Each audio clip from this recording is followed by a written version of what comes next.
دوسرا یہ ہے کہ ایک چیز ہوتی ہے تصفیق. تو جب امام کوئی غلطی کرتا ہے اور عورت جو ہے اس کو وہ دینا چاہتی ہے، لقمہ دینا چاہتی ہے، تو آدمی تو کہیں گے سبحان اللہ. سبحان اللہ اس لیے کہتے ہیں، سبحان اللہ یہ کہنے کا مطلب اس لیے ہوتا ہے کہ یہ بتانے کے لیے کہ اللہ تو غلطیوں سے پاک ہے، لیکن انسان تو غلطی کر سکتا ہے، اور امام صاحب آپ نے غلطی کر دی تو اس میں سدھاریے. لیکن عورت جو ہے، عورت سبحان اللہ نہیں کہے گی، کیونکہ عورت اگر آواز نکالے گی تو سارے مرد تو وہی سوچیں گے کہ بھئی کیا، کتنی اچھی آواز ہے، کتنی خوبصورت آواز ہے، تو جب یہ آواز ایسی ہوگی تو عورت کیسی ہوگی. تو اس لیے جو ہے وہ عورتوں کا جو آواز کا ہی پردہ ہے، تو عورت جو ہے تصفیق کرے گی. وہ ایسے جیسے یہ ایسے ہوتا ہے، ایسے ہاتھ باندھے ہوئے ہیں سپوز، تو اس کو تصفیق کہتے ہیں. تو اس لیے عورتوں کا آواز کا بھی پردہ ہے، عورتوں کا چہرے کا بھی پردہ ہے، اور عورتوں کے پرفیوم کا بھی پردہ ہے.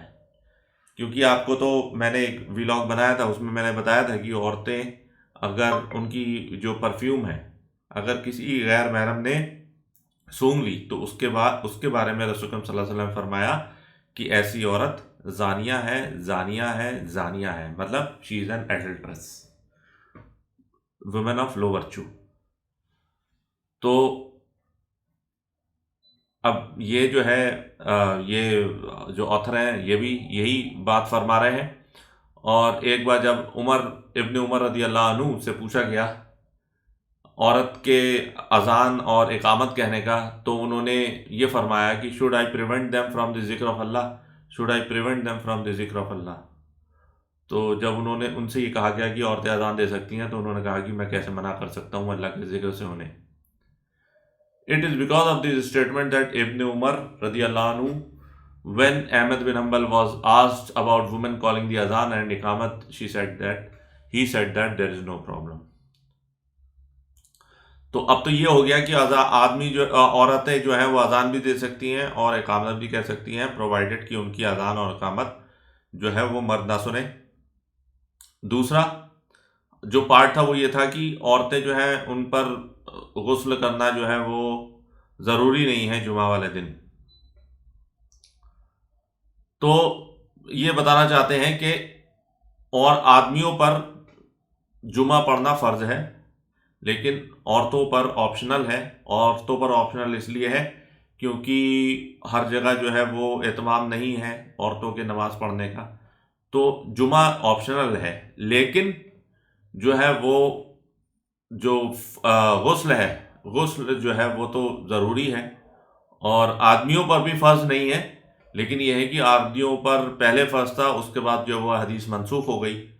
تو اب یہ ہے کہ آدمی جو ہے وہ بہتر یہ ہے کہ وہ جمعے میں غسل کیا ہوا ہو، جمعہ میں صبح میں اٹھ کر غسل کرے، وہ بہتر ہے. لیکن اگر اس نے پہلے غسل کیا ہوا ہے تو اتنا نہیں ہے، اتنے ضروری نہیں ہے. پہلے فرض اس لیے تھا کیونکہ جب بدو لوگ جو ہے وہ گاؤں ایریا سے آتے تھے تو وہ ایسے ہی گندے سندے آ جاتے تھے، جب ان کی اچھی ٹریننگ نہیں ہوئی تھی، جب اسلام جو ہے سٹارٹنگ میں نیا نیا تھا. لیکن پھر اس کے بعد جب وہ ایکسٹمڈ ہو گئے تو وہ اپنی جو ہے پرسنل ہائیجین کا، جنابت کا جو ہے وہ اہتمام کرنے لگے، اور طہارت کے ایٹیکیٹس ان کے اندر آ گئے. تو پھر اس کے بعد جو ہے اس کو غسل جو ہے جمعہ کو وہ منسوخ کر دیا گیا کہ مطلب it is not compulsory but it is highly recommended, مطلب سنت موقدہ ہے. تو اس لیے جو لوگ جمعہ میں جائیں تو وہ سنت موقدہ ادا کریں اور جمعہ وضو کر کے غسل کر کے جائیں. اور ایسے ہی عورتوں کے اوپر ہے کہ وہ بھی بہتر ہے کہ اگر کوشش کریں کہ وہ ایسی جگہ جائیں، ایسی مسجدوں میں جائیں جہاں پر جمعہ کی نماز کا اہتمام کیا جاتا ہے، جو کہ بہت ہی ریئر ہے. مطلب انڈیا میں تو بہت ریئر ہے، کہ انڈیا میں تو یہاں پہ حنفی ڈومیننٹ ہے، تو وہ تو اپنی عورتوں کو جانے نہیں دیتے. تو اگر جہاں پہ کہیں پہ کوشش کر سکتے ہیں کہ جانے کی تو ضرور جائیں. اور کیونکہ مشکل ہوتا ہے، لیکن مشکل ہونے کے باوجود بھی اللہ کے نبی صلی اللہ علیہ وسلم کی سنت پر تو آپ چل سکتی ہیں. تو اس کے لیے آپ کم سے کم غسل کر لیں، آپ خود ہی سے اذان دے دیں اپنے گھر میں، کیونکہ زیادہ تر تو اذان دیر میں ہوتی ہیں. آپ اذان دے دیں. اذان اگر ہو بھی گئی ہے ایریا میں آپ کے تو پھر آپ جو ہے صرف اقامت ہی کہہ دیں. آپ اقامت کہیں, اقامت کرنے کے بعد پھر آپ نماز پڑھ لیں. اور عورتوں کو تو ویسے بھی چاہے وہ ان کی جو پریفرڈ نماز ہے وہ ان کی جو ہے گھر میں ہے, اور گھر میں بھی کوٹری کے اندر جو سب سے سیکلوڈیڈ ایریا ان کے گھر کا, تو وہ اس میں پڑھ سکتی ہیں اپنے سیکلوڈیڈ ایریا میں اور اقامت کہہ سکتی ہیں, تو ان کو جماعت کا ثواب مل جائے گا. اور ویسے بھی عورتوں پر جب فرض نہیں ہے کہ مسجد جانا تو ہائیلی ریکمینڈڈ ہے, مستحب ہے, لیکن اگر نہیں جا پاتی ہیں تو اگر وہ گھر میں بھی پڑھتی ہیں تو بھی ان کو 25 یا 27 گنا ثواب ملتا ہے. تو لیکن جمعہ کا ہے تو جمعہ میں آپ جو ہے وہ غسل کا اہتمام کریں, اور جمعہ کے لیے جائیں اگر جہاں جا سکتے ہیں. اور آدمیوں کا تو یہ ہے کہ آدمی کو تو ضرور جانا چاہیے, کیونکہ اس سے جو ہے وہ دین الاسلام کی یاد آتی ہے, اور انسان کا جو ہے ایک طریقے سے جو ہے ایمان تازہ ہوتا ہے, اور اس کا ایمان کا لیول بڑھتا ہے. جتنا آپ دین کی طرف جائیں گے اتنا آپ کا ایمان کا لیول بڑھے گا. تو جائیں, اور جو امام حضرات ہیں وہ بھی یہ کوشش کریں کہ ایسی لینگویج میں خطبہ دیں جو لوگوں کی سمجھ میں آئے. یہ نہیں کہ پہلے تو ایک نئی ایجاد کی ہوئی ہے, بدعت ایجاد کی ہوئی ہے کہ پہلے بیٹھ کے خطبہ دیتے ہیں پھر اس وقت کھڑے ہو کے عربی میں دیتے ہیں, جو کہ کچھ سمجھ میں نہیں آتا. تو بہتر یہ ہے کہ جیسے انسان جو ہے وہ پہلے کچھ آیات پڑھے, بسم اللہ کرے, آیات پڑھے, اور پھر اس کے بعد جو ہے عربی میں خطبہ دے کھڑے ہو کر. کھڑا ہونا سنت ہے, بیٹھنا کوئی سنت نہیں, بیٹھنا بدعت ہے. کھڑے ہو کے سنت پر عمل کریں, پھر ایک خطبہ دیں, پھر بیٹھ جائیں, پھر اس کے بعد پھر کھڑے ہوں, پھر اس کے بعد جو ہے باقی ریمیننگ خطبہ دیں. کوئی بھی انسان دے سکتا ہے, اور بس کچھ نہیں ہے, ایک دو آیات آپ عربی میں پڑھ لیجیے, پھر اس کے بعد اردو میں بول دیجیے, اور نہیں بھی بولیے تو اردو میں بول کے آپ بیٹھ جائیے, پھر اس کے بعد پھر سے عربی میں بول کے پھر آپ جو ہے نماز شروع کر دیجیے. تو اور خاص کر جو ہے وہ نان مسلم کنٹریز میں تو اس کا بہت اہتمام کرنا چاہیے. یو آر ویری لکی اگر آپ کے ایریا میں آپ کے میں کوئی اسلامک سینٹر ہے جہاں پر جو ہے نمازیں ہو رہی ہیں جمعہ کی اور باقی نماز ہو رہی ہیں, تو it's very highly recommended that you go there and attend it.